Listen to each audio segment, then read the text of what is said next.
다 함께 묵도하심으로 7월 18일 주일 오전 예배를 하나님 앞에 올려드리겠습니다.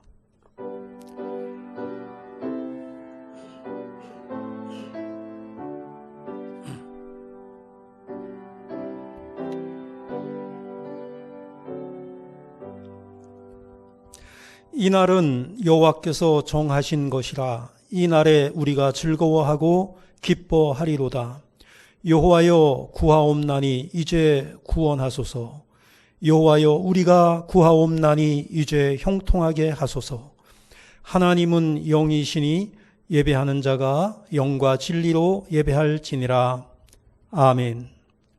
선한 목자가 되시는 하나님 아버지, 지난 한 주간도 저희들을 사랑하여 주셔서 푸른 풀밭으로 쉴 만한 물가로 인도하여 주시고 평안과 기쁨을 누리며 살게 하여 주심을 감사드립니다. 택한 백성들에게 복을 주시려고 구별하신 주일에 저희들의 몸과 마음이 성전에 머물며 평안을 누리게 하시니 또한 감사를 드립니다. 예배하는 이 시간 우리 마음속에 찾아와 주셔서 주의 은혜로 충만하게 하시고 영원토록 주님만 즐거워하며 사는 우리 모두가 되게 하여 주옵소서. 주 예수 그리스도의 이름으로 기도하옵나이다. 아멘.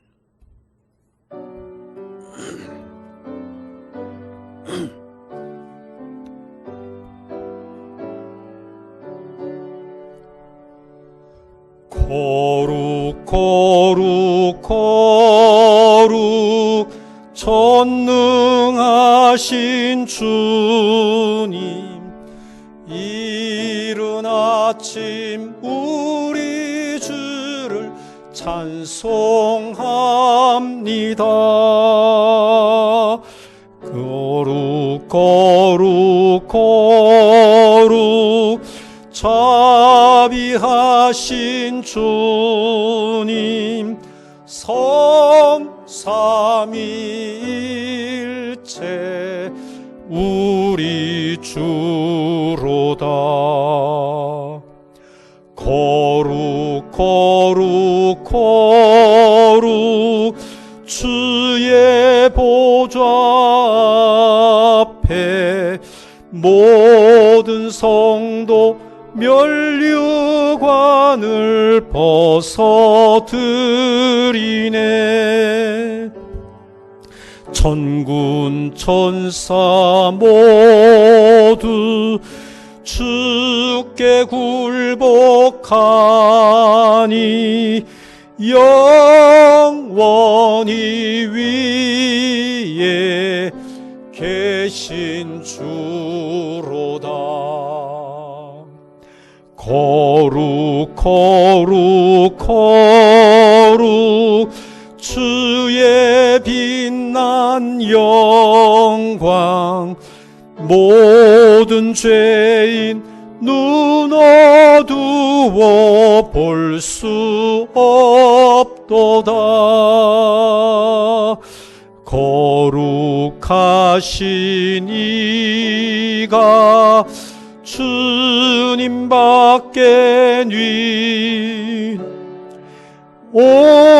온전히 전능하신 주로다. 거룩 거룩 거룩 전능하신 주님, 천지 만물 모두 주를 찬송합니다.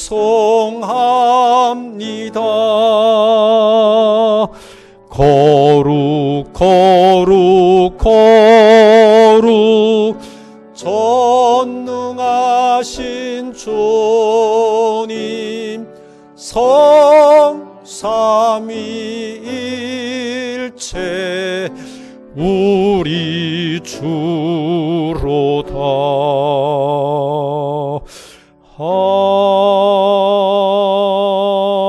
아멘.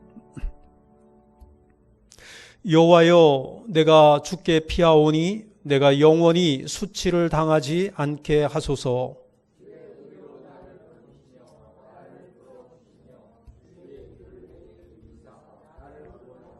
주는 내가 항상 피하여 숨을 바위가 되소서. 주께서 나를 구원하라 명령하셨으니 나의 하나님이여, 나를 악인의 손 곧 불의한 자와 흉악한 자의 장중에서 피하게 하소서.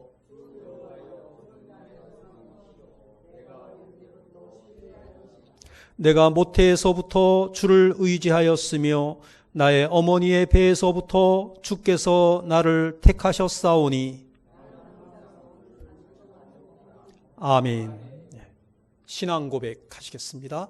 나는 전능하신 아버지 하나님, 천지의 창조주를 믿습니다. 나는 그의 유일하신 아들 우리 주 예수 그리스도를 믿습니다. 그는 성령으로 잉태되어 동정녀 마리아에게서 나시고 본디오 빌라도에게 고난을 받아 십자가에 못 박혀 죽으시고 장사된 지 사흘 만에 죽은 자 가운데서 다시 살아나셨으며 하늘에 오르시어 전능하신 아버지 하나님 우편에 앉아 계시다가 거기로부터 살아있는 자와 죽은 자를 심판하러 오십니다. 나는 성령을 믿으며 거룩한 공교회와 성도의 교제와 죄를 용서받는 것과 몸의 부활과 영생을 믿습니다. 아멘.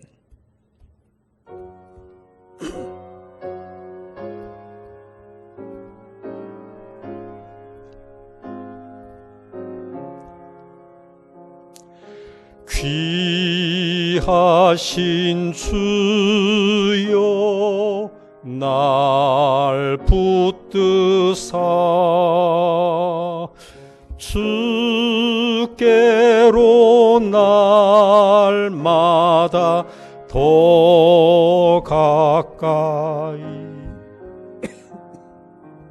저 하늘 나라 나 올라가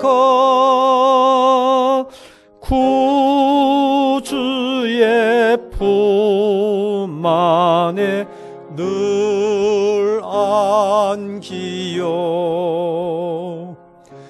영생의 복 받기 원합니다.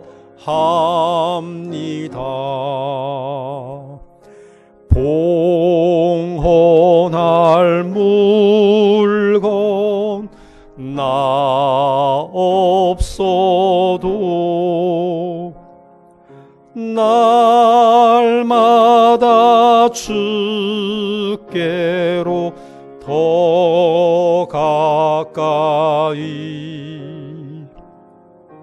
내 죄를 주께 다 고하니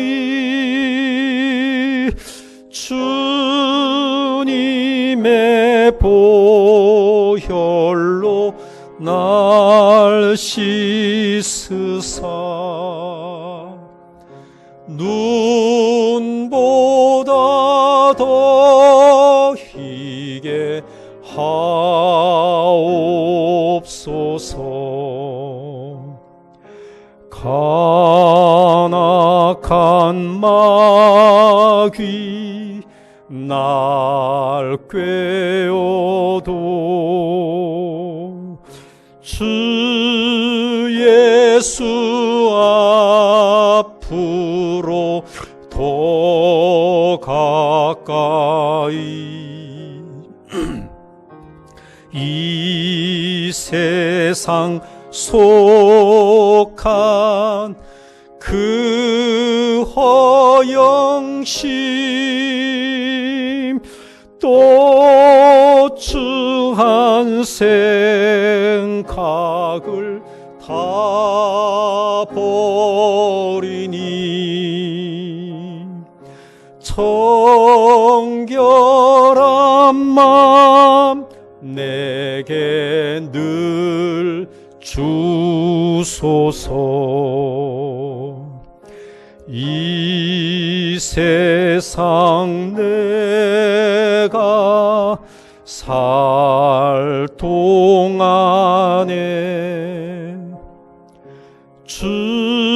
주께로 날마다 더 가까이 저 배는 천국 나 들어가 한없는 복락을 다 얻도록 풍성한 은혜를 주옵소서.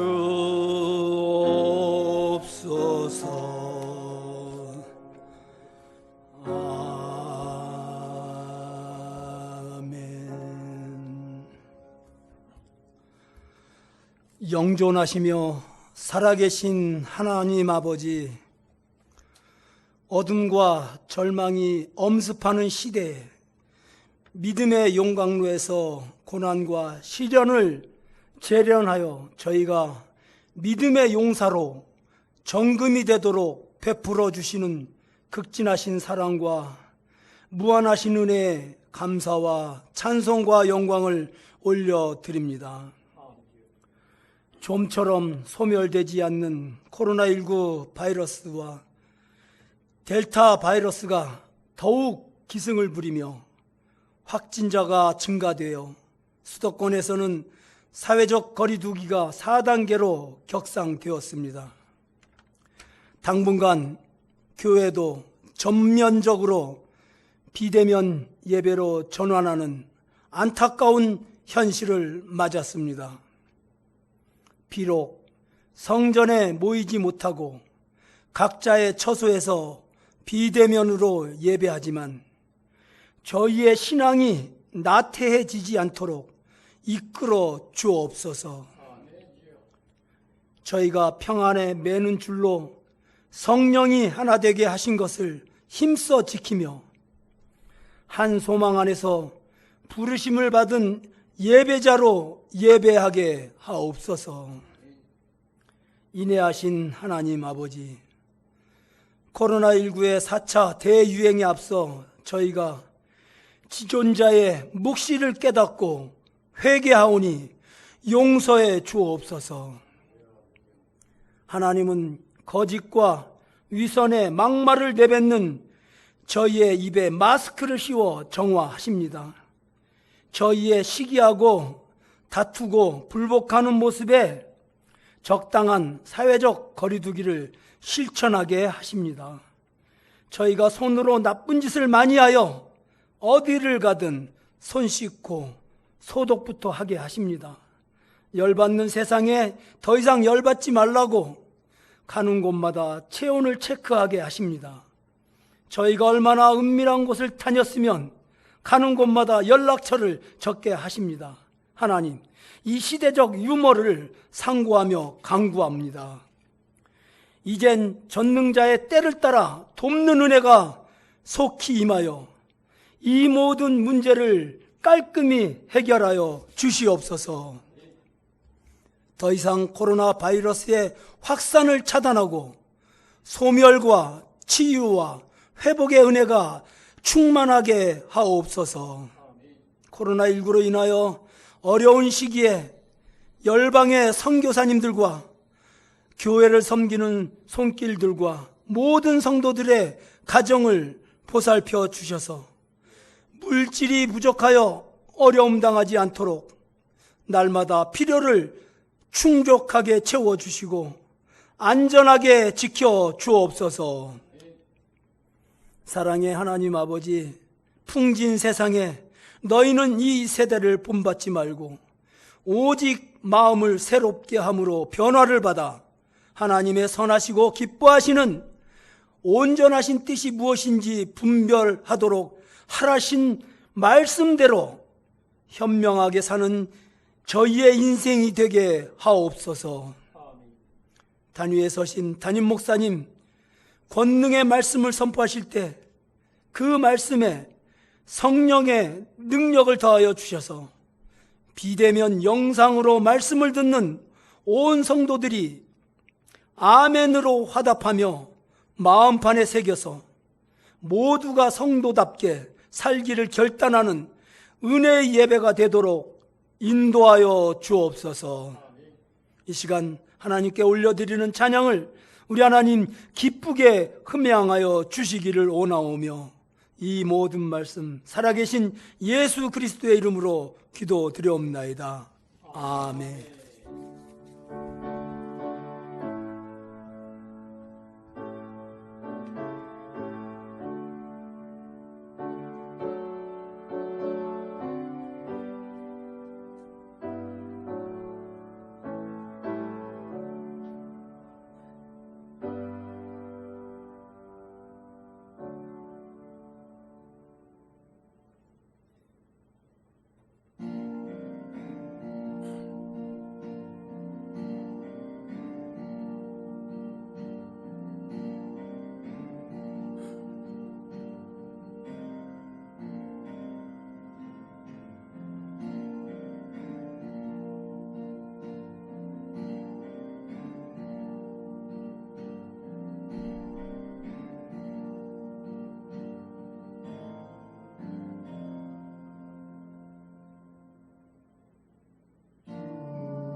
아멘. 하나님께 영광의 박수를 올려드리겠습니다.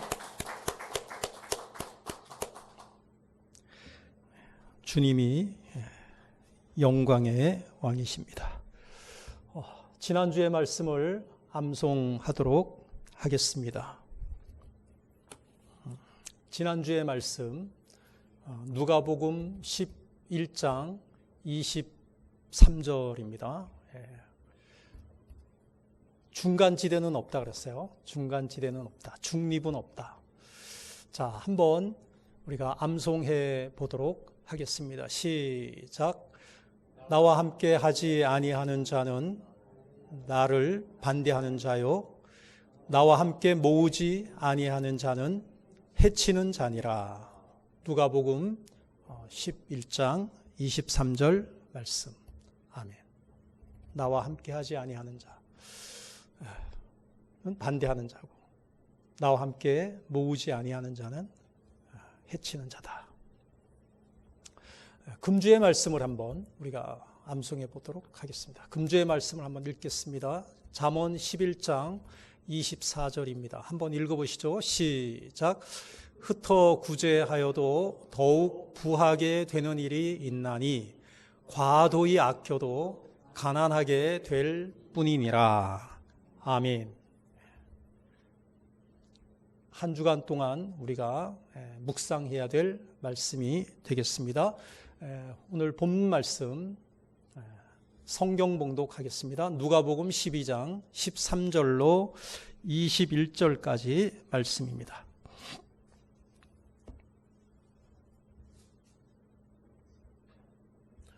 함께 교독하시겠습니다. 무리 중에 한 사람이 이르되 선생님, 내 형을 명하여 유산을 나와 나누게 하소서 하니,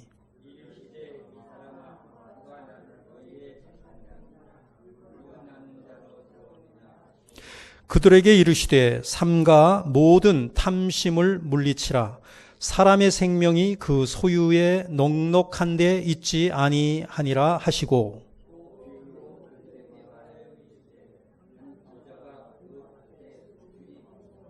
심중에 생각하여 이르되 내가 곡식 쌓아 둘 곳이 없으니 어찌할까 하고,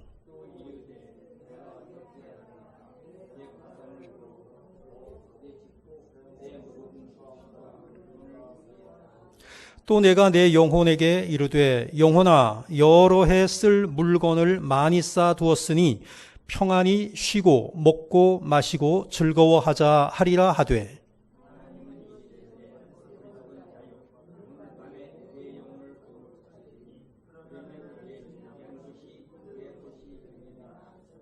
21절 함께 읽습니다. 자기를 위하여 재물을 쌓아두고 하나님께 대하여 부여하지 못한 자가 이와 같으니라. 아멘. 한 주간 동안 평안하셨습니까? 함께 예배 드리시는 우리 성도님들을 주님의 이름으로 축복합니다.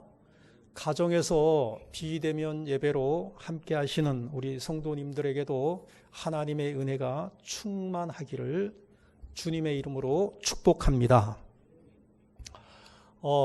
지금 우리가 살고 있는 이 시대를 물질 만능주의 시대다, 이렇게 이야기를 합니다. 물질을 최고의 가치로 여기는 그러한 사람들, 세상의 풍조를 이야기하고 있는 것이죠. 오늘 본문은 물질 만능주의 시대를 살아가고 있는 우리들에게 주시는 하나님의 말씀이라고 생각을 합니다. 사복음서가 있죠. 사복음서 마태, 마가, 누가, 요한복음 있죠. 그 사복음서 중에 오늘 본문의 말씀은 누가복음에만 등장을 합니다. 대부분의 많은 사건들이, 많은 이야기들이 사복음서에 이렇게 분배가 되어 있거든요. 그러니까 마태복음에 나오는 사건이 또 마가복음에도 등장하고, 뭐 이렇게 하거든요. 그런데 오늘 본문의 말씀은 누가복음에만 등장을 합니다. 비유가 나오는데요. 어리석은 부자의 비유죠. 한 어리석은 부자의 비유. 그런데 이 비유를 왜 예수님이 하셨지? 동기가 있어요. 어리석은 부자의 비유의 말씀을 예수님께서 하신 이유는 그 앞에 한 청년이 예수님께 나와서 무슨 이야기를 하느냐 하면 재산 문제를 가지고 예수님에게 부탁을 하러 왔어요. 형이 있는데 재산을 나누어 줘야 되는데 형이 다 그냥 가져갔다는 거예요. 형이 동생인 나에게 줄 재산을 안 주고 혼자 다 가져갔다는 거예요. 그래서 예수님에게 나와서 부탁을 하는 거예요. 형을 명해서 재산을 나와 나누게 좀 그렇게 명해 주세요. 이야기 좀 해주세요. 이렇게 이야기를 하죠. 이것에 대해서 예수님이 어리석은 부자의 비유의 말씀을 하시는 거죠. 그러면 어리석은 부자의 비유는 이 청년 들으라고 하는 거예요. 그리고 이 청년뿐 아니라 이 청년과 같은 생각을 가지고 있는 모든 사람들이 이 어리석은 부자의 비유를 들으라고 말씀하여 주시고 있죠. 그렇다면 왜 이 비유를 말씀하셨느냐 하면은 그 청년이 뭔가를 잘못 생각하고 있다는 거야. 뭔가 오해하고 있다는 거예요. 예수님에게 대하여서도 오해하고 있고 그 청년이 무엇을 바로 잡아야 하는지, 무엇이 그 청년의 그 생각이 잘못되었는지 오늘 본문 말씀을 통해서 우리가 한번 살펴보도록 하겠습니다. 그래서 제목이 어리석은 한 청년의 오해라고 제목을 잡게 된 것이죠. 자, 첫 번째입니다. 무슨 오해를 했을까요? 한번 읽어볼까요? 시작. 예수에 대해 오해했다는 거예요. 이 청년이 예수님에게 나와서 우리 형을 명해서 재산을 좀 나하고 나눌 수 있도록 그렇게 좀 예수님이 역할을 해주세요 했는데 이 청년이 예수에 대해서 오해하고 있었다라는 것이죠. 자, 13절을 한번 읽어볼까요? 읽어요. 시작. 무리 중에 한 사람이 이르되 선생님, 내 형을 명하여 유산을 나와 나누게 하소서 하니. 유산을 나눌 때는 어떻게 나누어야 돼요?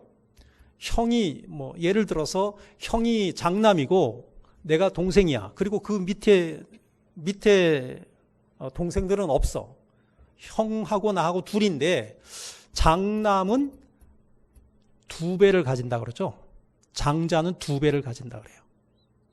그러니까 재산을 3등분해서 2개를 형을 주고 하나를 동생을 주면 돼요. 그것이 이제 율법이에요. 그렇게 하면 되는데 아마 그 세 덩어리를 이 장남이 독차지한 것 같습니다. 그래서 이것에 대해서 억울해서 예수님을 찾아와서 하소연을 하고 있는 것이지요. 마땅히 내 몫을 나는 찾고 싶은데 형이 안 주고 있다. 그것에 대해서 예수님이 좀 중재를 좀 해줬으면 좋겠다. 이런 이야기가 되겠습니다. 여러분 어떻게 생각해요? 이런 문제를 가지고 오면 어떻게 해야 됩니까?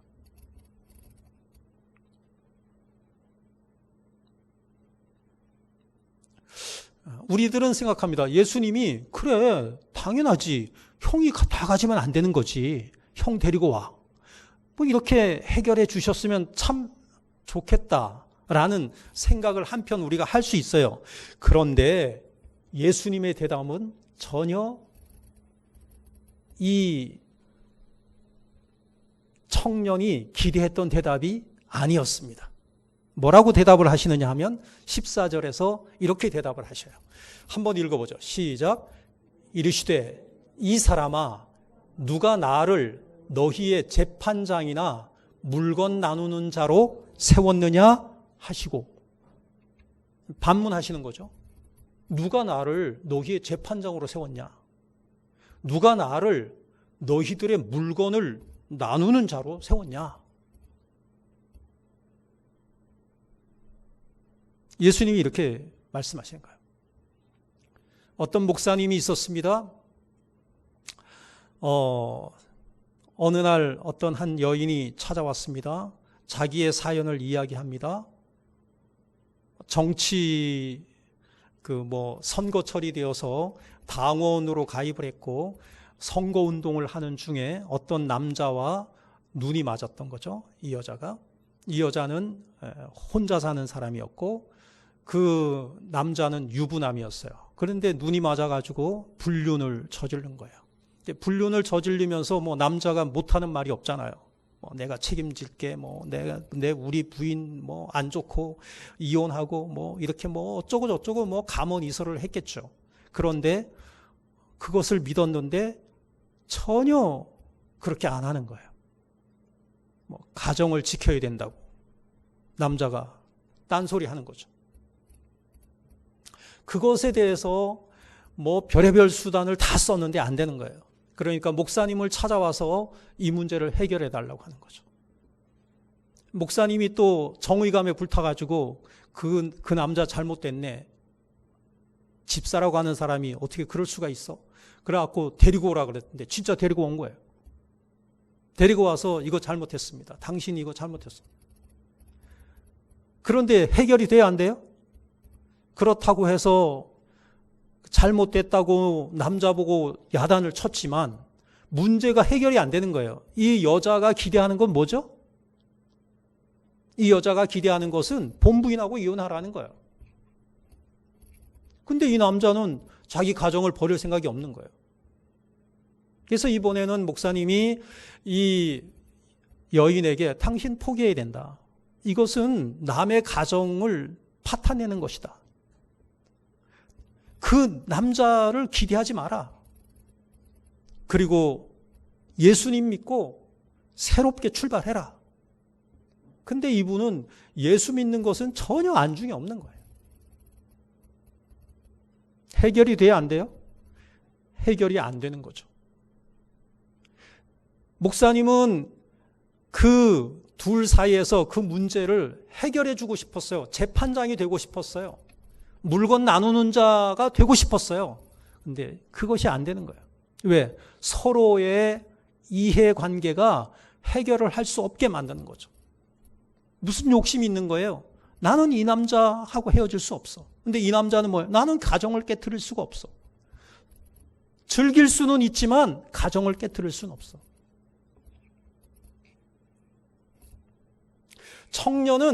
청년은 우리 가정사, 이 가정사에 예수님이 개입을 해서 이거를 판정을 잘 내려주셨으면 좋겠다.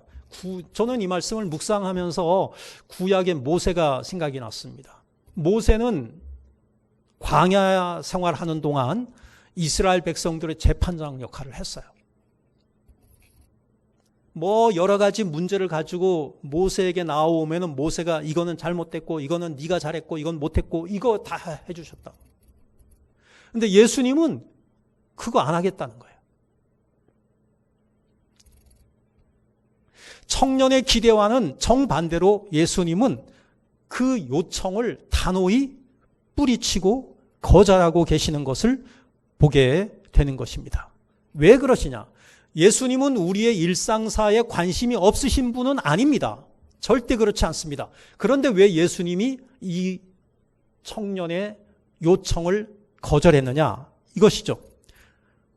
예수님 당신이 단순히 육신적이고 물질적인 문제만을 해결해 주는 분으로 인식되는 것을 단호히 거부하신 것입니다.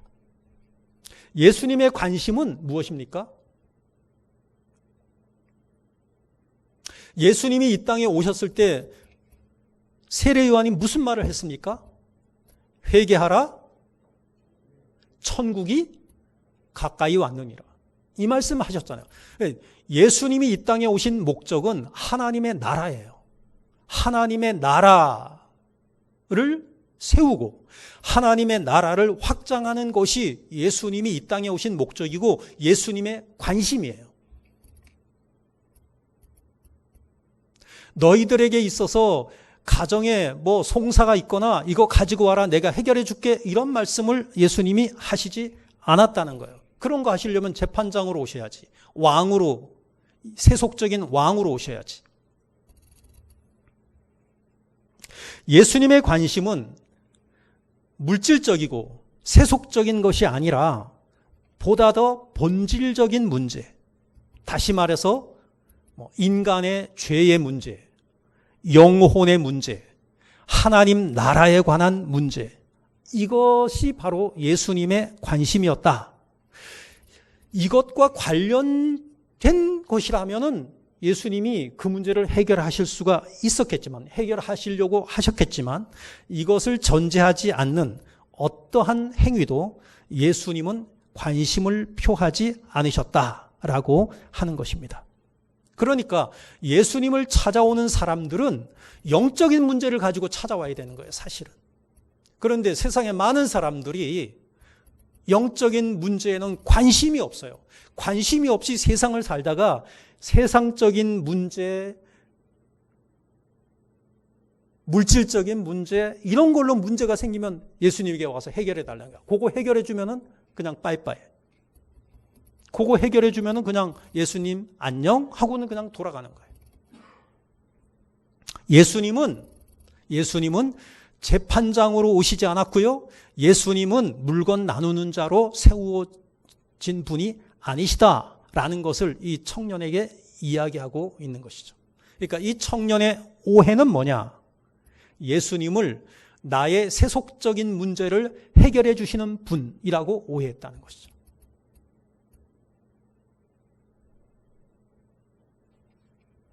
자, 두 번째입니다. 뭐에 대해서 오해를 했을까요?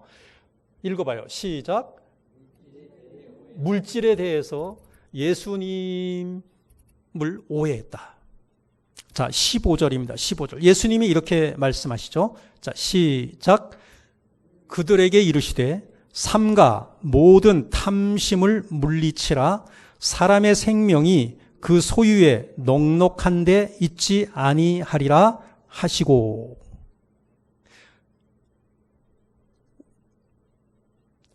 그들 마음속에 있는 탐심, 그 모든 탐심을 물리쳐라. 탐심을 버려라. 버려야 하는 이유는 뭐냐? 사람의 생명은 소유에 넉넉한 데 있지 않다.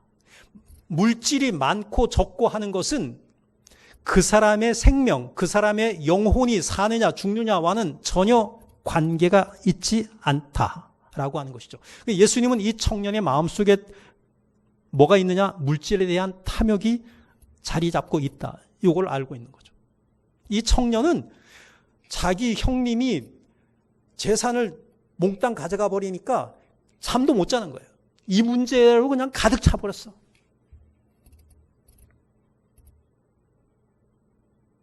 이것밖에는 머릿속에 생각나는 게 하나도 없어. 여기에 노예가 돼버렸어요. 이것 때문에 밥맛도 없고, 이것 때문에 잠도 잘 수가 없고, 이것 때문에 형이 미워지고. 근데 그것이 뭐냐? 예수님은 탐심이라. 탐심에서 벗어나지 못하고 있다라고 하는 것을 꿰뚫어 보시고 있는 것이죠. 소유에 대한 과도한 집착 때문이다. 인간의 소유욕 그 자체가 죄악된 것은 아니지만 소유욕이 있어야죠. 돈 벌려고 해야죠. 하지만 이 청년의 문제는 다분히 지극히 인본주의적이고 이기적인 차원에서 벗어나지 못하고 있다. 물질의 노예가 되고 있다는 거죠. 이 사실은 청년의 질문에 답변으로 주어지는 예수님의 비유를 통해서 우리는 잘 확인할 수가 있습니다. 이제부터 비유가 나오는 거죠. 이 비유에서 예수님은 무슨 말씀을 하시고 있느냐 하면은, 이 비유에서 나오는 부자는 재산을 관리하고 재산을 마음대로 사용할 수 있는 모든 권리가 자기 자신에게 있다라고 오해하고 있어요. 그 부자 청년이 그 예수님이 비유해서 말씀하시고 있는 그 부자 청년은 뭐냐면은 모든 재산이나 모든 물질이나 이것을 관리하고 그것을 사용하고 하는 것은 오직 내 마음대로 할 수 있다. 이 생각을 하고 있다는 거죠. 근데 그 생각을 하고 있는 이 비유를 왜 말씀하셔요? 지금 그 형의 재산을 나에게 좀 나눠달라고 예수님에게 부탁하러 온 그 청년이 똑같은 생각을 갖고 있다는 거예요. 자, 16절에서 18절을 한번 읽어보겠습니다. 자, 시작. 또 비유로 그들에게 말하여 이르시되 한 부자가 그 밭에 소출이 풍성하매 심중에 생각하여 이르되 내가 곡식 쌓아둘 곳이 없으니 어찌할까 하고 또 이르되 내가 이렇게 하리라 내 곡간을 헐고 더 크게 짓고 내 모든 곡식과 물건을 거기 쌓아두리라. 크고 튼튼한 곡간을 새로 만들어 가지고 거기다가 올해 풍년이 많았는데 거기다가 다 모아두겠다는 거예요. 안전하게 비축하겠다는 거예요.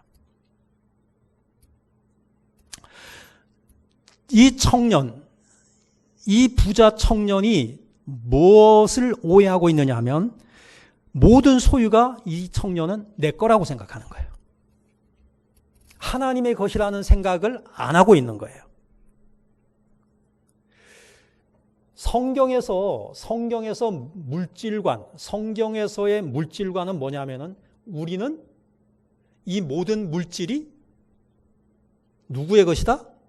하나님의 것이다라는 이 전제하에서 출발하는 거예요. 그럼 나는 뭐냐? 나에게 주어진 그 물질은 다 뭐냐? 원소유주이신 하나님께서 나에게 맡기신 것이다. 맡겨주신 것이다. 관리하라고, 잘 관리하라고. 하나님의 뜻대로 잘 사용하라고.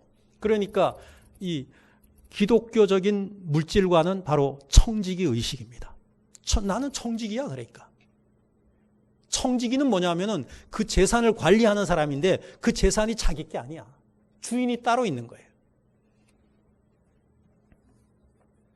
청지기 의식을 가지고 물질을 관리해야 되는데 이 부자 청년은 그 생각을 전혀 하지 않고 있다는 것이죠. 누가복음 12장 42절 말씀을 읽어보시면 예수님이 이렇게 말씀하시죠. 한번 읽어보셔요. 시작.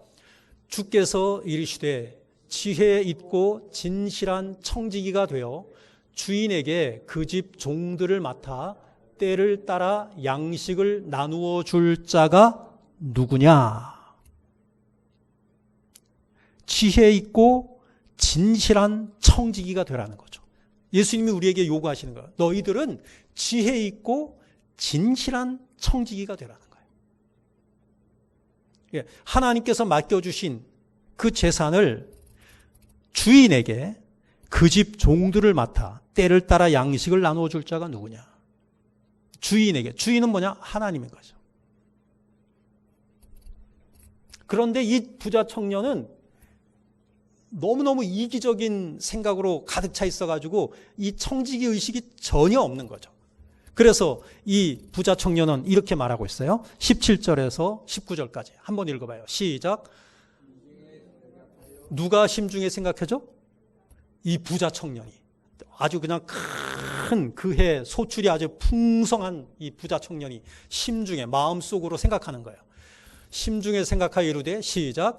내가 곡식 쌓아둘 곳이 없으니 어찌할까 하고 또 이르되 내가 이렇게 하리라 내 곳간을 헐고 더 크게 짓고 내 모든 곡식과 물건을 거기 쌓아두리라. 그 다음에 19절 또 내가 내 영혼에게 이르되 영혼아 여러 해 쓸 물건을 많이 쌓아두었으니 평안히 쉬고 먹고 마시고 즐거워하자 하리라 하되. 내가라는 단어에 밑줄을 그었잖아요. 계속해서 이 부자 청년은 내가 주인이야. 내 중심이야. 나 중심. 이기적인 생각을 갖고 있는 거예요. 내가 이렇게 할 거야. 내 곡간이야. 내 모든 곡식이야. 물건이야. 내가 이렇게 할 거야. 내가 이렇게 할 거야. 자기 개인의 편익과 향락과 자기를 위해서 물질을 소비하고자 하는 그의 의도가 잘 드러나고 있다. 21절에서 뭐냐? 자기를 위하여 재물을 쌓아두고. 누구를 위해서 재물을 쌓아요? 예? 자기를 위해서. 자기를 위해서 재물을 쌓아둔다는 거예요. 이기적인 물질관, 청지기 의식과는 정반대되는 물질관이라고 할 수가 있겠습니다. 그런데 지금 우리가 살고 있는 지금 이 시대에 대부분의 사람들이 이와 같은 생각을 하고 있다는 거죠. 대부분의 사람들이 이 어리석은 부자의 삶을 따라가고 있다는 것이죠. 스스로가 물질의 주인이야. 스스로가 물질의 주인이 된다는 얘기는 뭐냐면 물질의 노예가 된다는 거예요. 그러니까 이런 욕심을 가지고 있게 되면 어떻게 되냐면은 모아도 그냥 욕심이 끝이 없어요. 죽을 둥 살 둥 그냥 물질 모으는 것에 혈안이 돼 있는 거예요. 그러니까 그냥 그게 재미야. 돈 버는 게 재미야.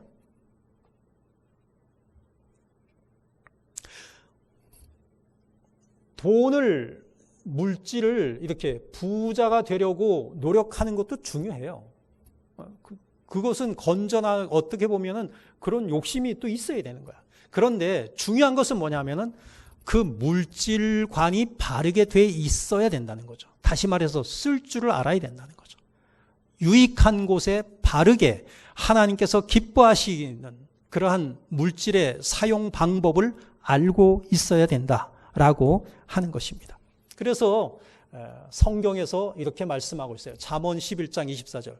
이번 한 주간 암송하는 말씀으로 제가 올려놓았는데요. 한번 읽어보셔요. 시작. 흩어 구제하여도 더욱 부하게 되는 일이 있나니 과도히 아껴도 가난하게 될 뿐이니라.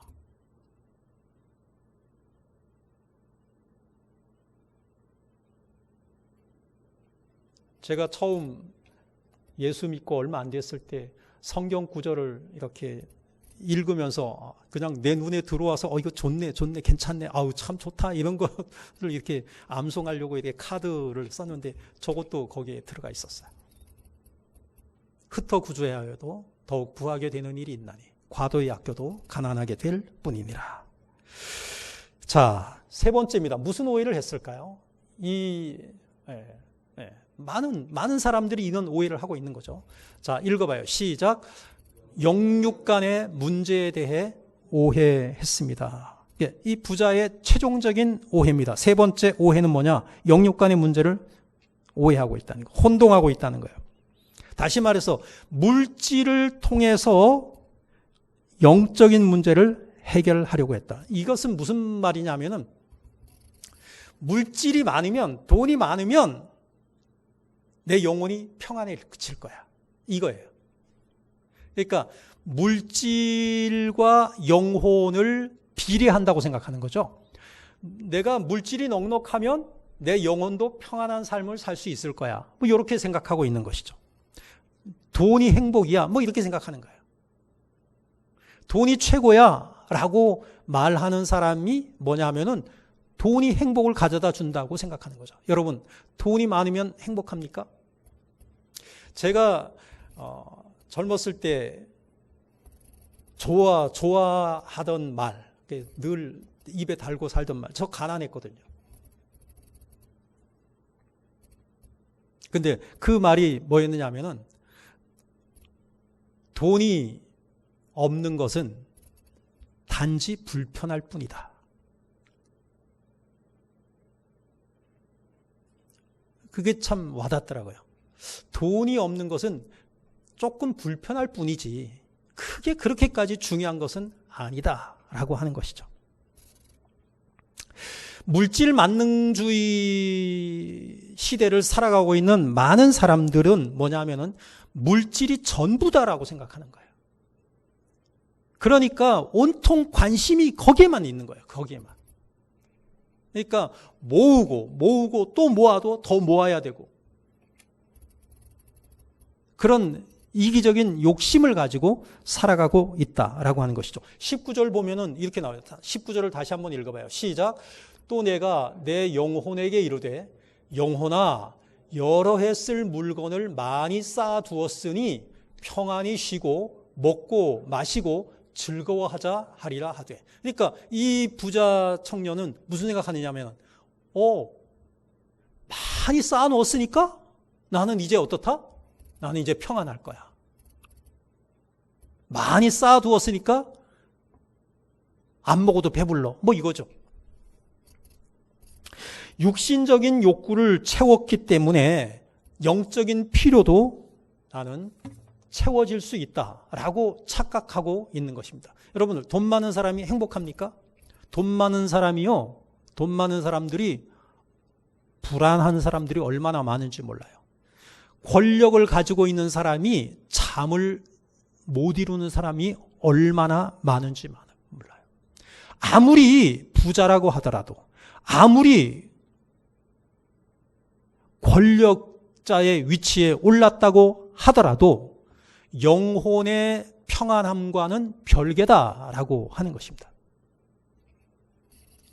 그 돈 많고 권력이 많고 하는 것이 그 사람의 영혼까지도 평안하냐? 그렇지 못하다는 거예요. 요즘 어떤 분이 열국지를 보내주고 있어요. 저한테.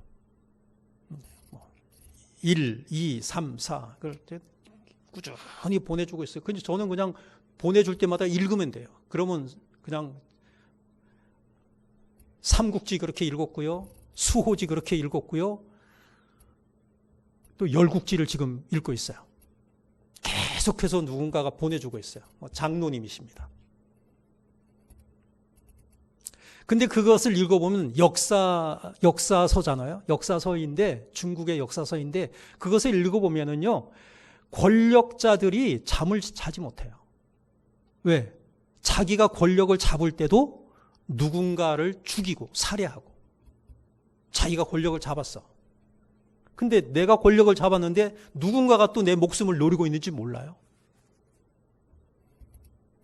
끊임없이 의심을 가지고 있고, 누군가를 제거해야 되고 전쟁을 밤낮으로 그냥 밥 먹듯이 해야 되고 인간의 영혼은 육신적인 문제뿐만이 아니라 신령한 차원의 것을 필요로 한다. 이 사실을 이 부자 청년은 깨닫지 못하고 있었다는 것이죠. 지상의 것들로는 결코 채워질 수 없는 인간 영혼의 열망에 대해서 그는 무지했다라고 하는 것입니다. 그의 인생관, 이 부자 청년의 인생관, 물질관, 세계관은 온전히 물질에 지배받고 있었고 그 물질이 최고였고 그 물질이 인생의 전부였다라고 하는 것입니다. 그러한 사람들, 이 청년을 향하여 그리고 또 그 물질의 노예가 되고 살아가고 있는 오늘 이 시대의 수많은 사람들을 향해서 예수님은 이런 말씀을 하시고 싶어 하십니다. 자, 마태복음 4장 4절입니다. 한번 읽어봐요. 시작. 예수께서 대답하여 이르시되 기록되었으되 사람이 떡으로만 살 것이 아니요 하나님의 입으로부터 나오는 모든 말씀으로 살 것이라 하였느니라. 아멘. 사람이 떡으로만 살 것이 아니라 떡으로 우리 육신은 떡이 필요해요. 떡으로만 사는 게 아니라 떡도 필요하지. 하지만 우리의 영혼은 하나님의 입으로부터 나오는 말씀으로 살 수 있다. 여러분, 말씀이 능력입니다. 말씀이 우리를 얼마나 행복하게 해주는지 모릅니다. 말씀을 암송하잖아요. 그 말씀이 힘이 돼요. 힘. 막 기쁨을 가져다 줘요. 평안을 가져다 줘요. 그 말씀을 암송하면 행복한 거예요. 로마서 14장 17절입니다. 예수님의 관심은 하나님의 나라인데 그 하나님의 나라에 대해서 이렇게 말씀하고 있어요. 시작. 하나님의 나라는 먹는 것과 마시는 것이 아니요 오직 성령 안에 있는 의와 평강과 희락이라. 예수님이 이 땅에 오신 목적은 먹는 문제, 마시는 문제를 해결해 주시려고 오신 게 아니라는 거예요. 그것도 필요하지만 하나님의 나라, 하나님의 관심, 예수님의 관심, 예수님이 이 땅에 오신 목적은 우리들의 육신을 위해서 먹는 것, 마시는 문제 그거 해결해 주려고 오신 게 아니라 오직 성령 안에 있는 의와 평강과 희락 이 문제를 해결해 주시기 위해서 오셨다라고 하는 것입니다. 말씀을 정리를 하겠습니다. 세상 사람들은 물질을 영혼보다 더 귀하게 여깁니다. 영혼에 관심이 없고 물질에 관심이 있습니다. 그런데 우리들은 물질에 관심을 두지 말라는 것이 아니라 물질보다 우선적으로 영혼의 문제에 관심을 가져야 하는 것이죠. 예수님이 이런 말씀 하시잖아요. 목숨이 음식보다 중하지 아니하냐? 몸이 의복보다 중하지 아니하냐? 이런 말씀 하시죠. 여러분들 목숨이 중요합니까? 음식이 중요합니까? 목숨이 중요하잖아요. 살아야 음식도 먹는 거지. 몸이 중요합니까? 의복이 중요합니까? 몸이 중요하잖아요. 네? 내 몸이 있어야 옷도 입을 수 있는 거잖아요. 더 근본적인 문제를 우리가 제쳐놓고 다른 것에 관심을 빼앗기면서 살아가고 있는 오늘날의 이 세상. 하나님이 관심이 있어야 돼요? 세상에 관심이 있어요?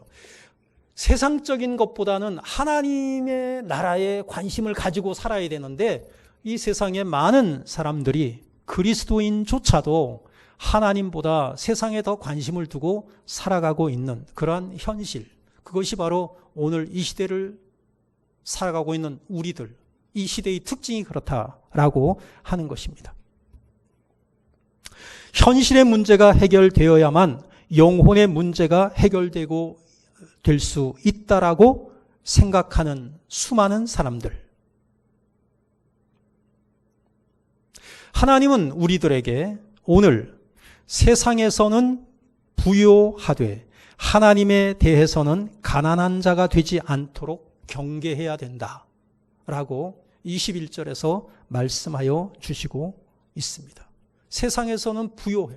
세상에서는 부요해. 근데 하나님에 대해서는 너무너무 가난해. 하나님에 대해서는 관심이 없어. 하나님을 몰라. 그러고 살아가는 거예요. 하나님에 대한 관심을 가지고 우리가 살아가면 세상적인 것은 하나님께서 자동적으로 알아서 우리들에게 채워주신다라는 하나님의 말씀을 기억하시면서 살아가시는 저와 여러분들이 다 되시기를 주님의 이름으로 축복합니다. 기도하겠습니다. 사랑의 주님, 은혜를 감사드립니다. 세상에 많은 사람들이 하나님께 대한 관심은 전혀 없이 물질의 노예가 되어 살아가고 있는 현실, 그 속에서 우리도 살아가고 있습니다. 주님의 관심은 하나님의 나라인데 세상적인 관심은 먹고 마시는 데에서 그쳐 있습니다. 아버지 하나님, 우리도 세상의 조류에 휩싸여 그렇게 살아가고 있는 것은 아닌지 자신들을 돌아볼 수 있는 귀한 시간 될 수 있도록 은총을 베풀어 주옵소서. 함께하여 주심을 감사하오며 주 예수 그리스도의 이름으로 기도하옵나이다. 아멘. 찬송가 491장 찬양하시면서 봉헌하시겠습니다.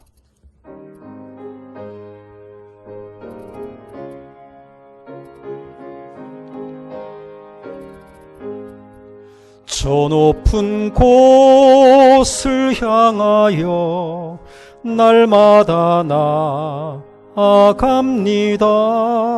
내 뜻과 정성 모아서 날마다 기도합니다. 내 주여 내 맘 붙드사 그곳에 있게 하소서. 그곳은 빛과 사랑이 언제나 넘치옵니다.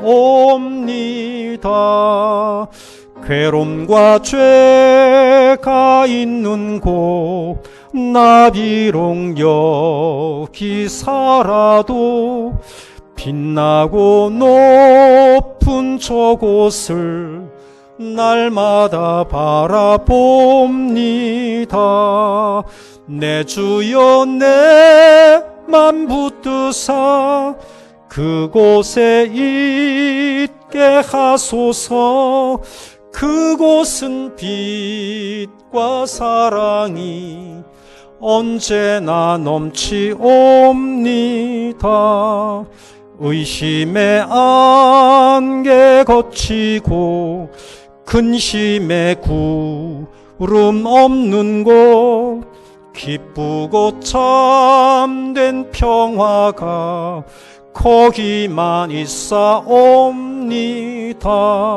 내 주여 내 맘 붙드사 그곳에 있게 하소서.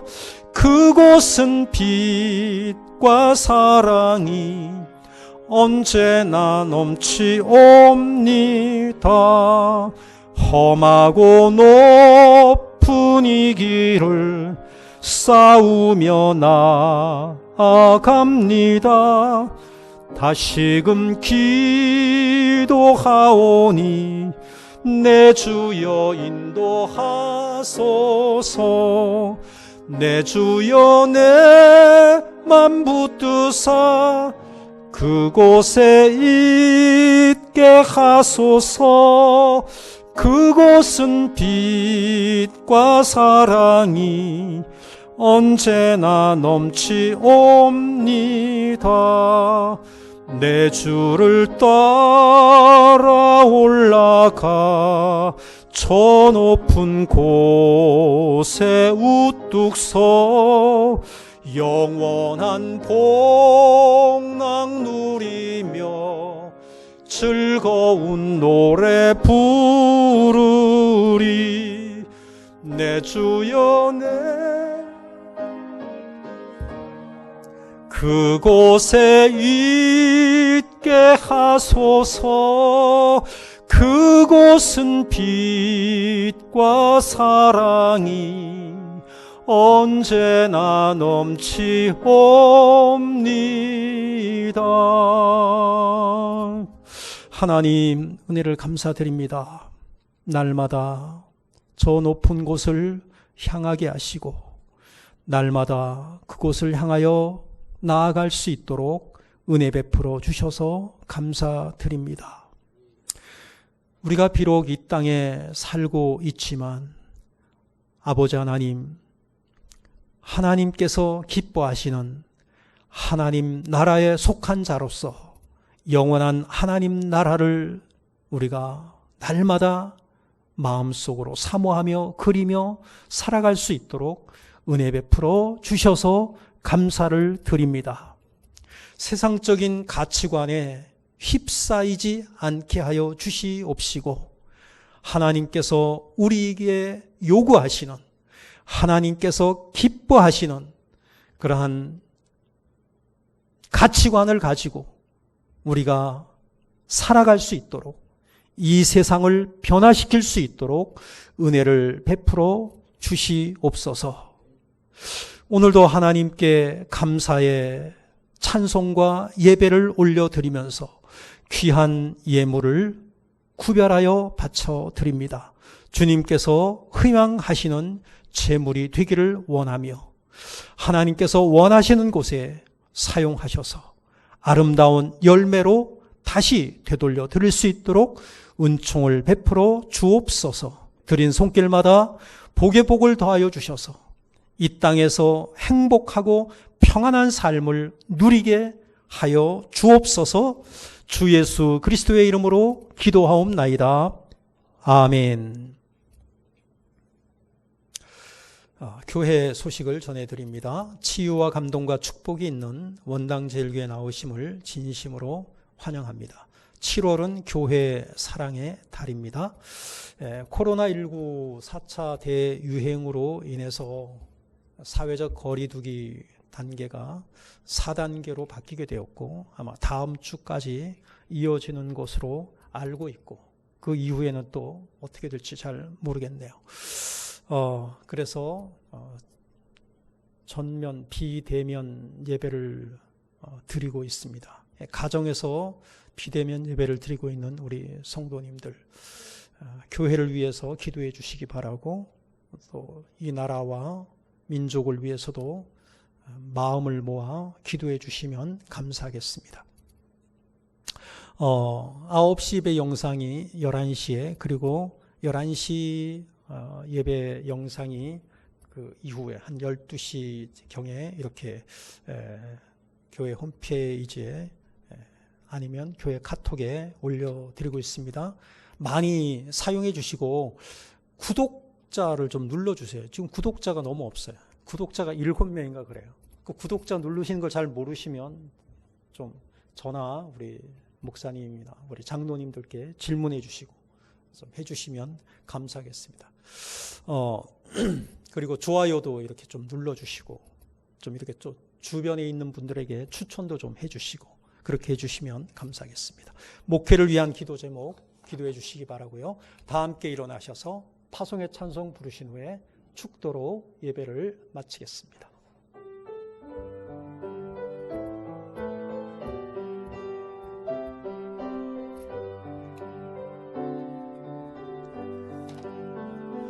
여기에 모인 우리 주의 은총 받은 자여라.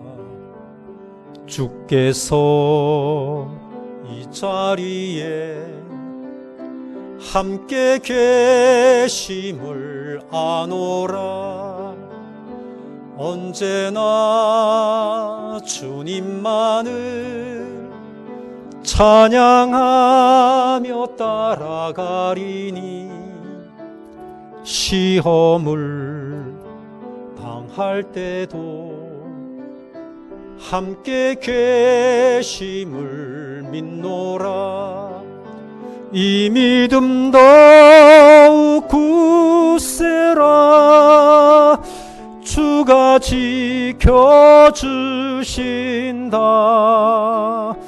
어두운 밤에도 주의 밝은 빛 인도하여 주신다. 이 믿음 더욱 굳세라. 주가 지켜주신다. 어두운 밤에도 주의 밝은 빛 인도하여 주신다. 지금은 우리 구주 예수 그리스도의 은혜와 아버지 하나님의 사랑과 성령의 인도하심이 거룩한 주일을 하나님께 나와 예배드리고 또 가정에서 비대면 예배를 드리며 하나님께서 우리에게 주신 말씀을 쫓아 이 세상 풍조, 물질 만능주의를 버리고 하나님께서 기뻐하시는 청지기 의식을 가지고 아버지 하나님, 물질의 노예가 되지 아니하고 물질을 잘 다스려 하나님께 칭찬받는 복된 성도의 삶을 살고자 새롭게 소원하며 다짐하며 돌아가는 우리 모든 성도들에게 이제로부터 영원토록 함께 있을지어다. 아멘.